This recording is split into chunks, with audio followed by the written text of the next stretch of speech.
তাদের গণতন্ত্র, তাদের ন্যায্য হিস্সা আদায়ের জন্য আমরা আজও রাজপথে আছি। আপনারা জেনেছেন অন্তর্বর্তীকালীন সরকার গঠন হয়েছে 6 মাস পার হলো। আমরা এই অন্তর্বর্তীকালীন সরকার অধিকাংশ গুরুত্বপূর্ণ কোনো সংস্কার করতে ব্যর্থ হয়েছে। অল্প স্বল্প কিছু সংস্কার তারা করতে সক্ষম হয়েছে, কিন্তু আমাদের দেশের মূল যে জায়গা সংস্কার করার কথা, সেই জায়গায় এখন পর্যন্ত সংস্কার হয়নি। আমাদের বিপ্লবী ওয়ার্কার্স পার্টি মনে করে এখনো বাংলাদেশের বিভিন্ন মন্ত্রণালয়ে, সরকারি দপ্তরে ওই স্বৈরশাসকের গোষ্ঠী, এই 14 দলের অনুসারীগণরা এখনো তারা বহাল তবিয়তে রয়েছেন। তাদের ব্যাপারে আন্তরিকভাবে উদ্যোগ এই অন্তর্বর্তীকালীন সরকার নিচ্ছে না।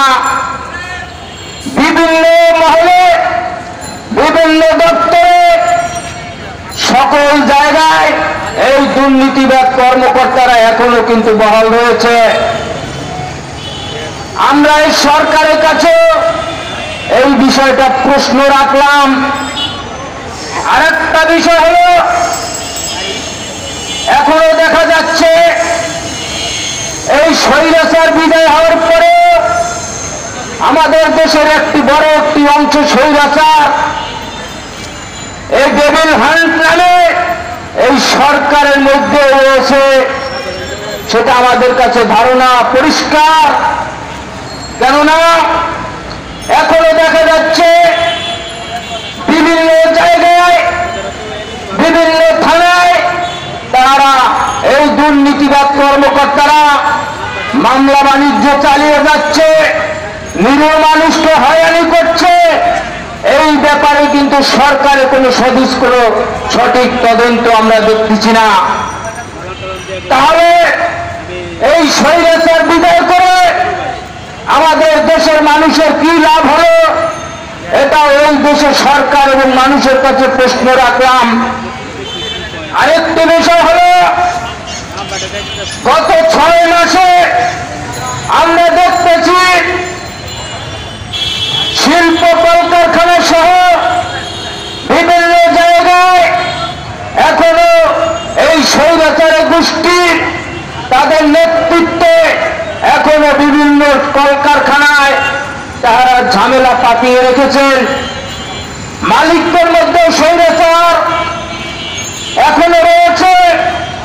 আমরা কি দেখলাম, গত এই 6 মাসে প্রায় 5 লক্ষাধিক শ্রমিক তারা বেকারত্ব লাভ করেছে। আমাদের এই সমাজে এখন এমন একটি পরিস্থিতি ধাবিত হচ্ছে,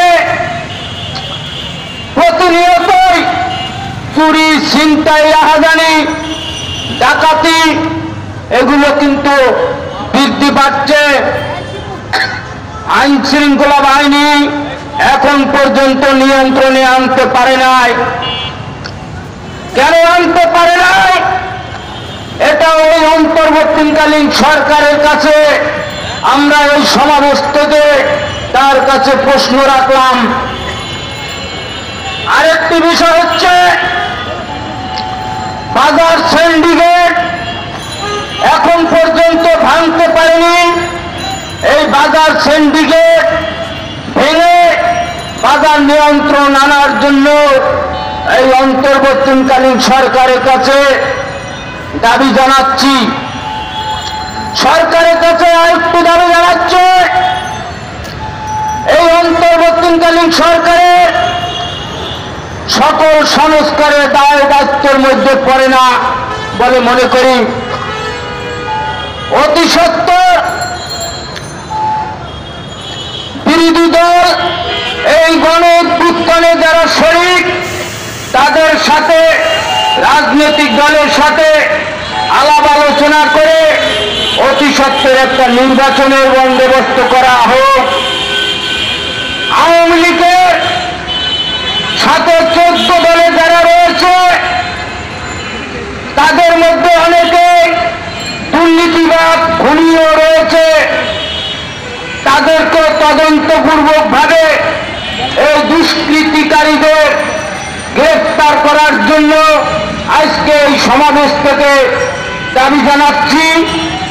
আরেকটি বিষয় না বললেই নয়, আমাদের দেশে এই 5 লক্ষাধিক শ্রমিক বেকারত্ব লাভ করেছে, তাদেরকে প্রতি মাসে এই বেকার মানুষদের 8,000 টাকা করে সরকারের পক্ষ থেকে ভর্তুকি দেওয়ার জন্য বিশেষভাবে দাবি জানাচ্ছি।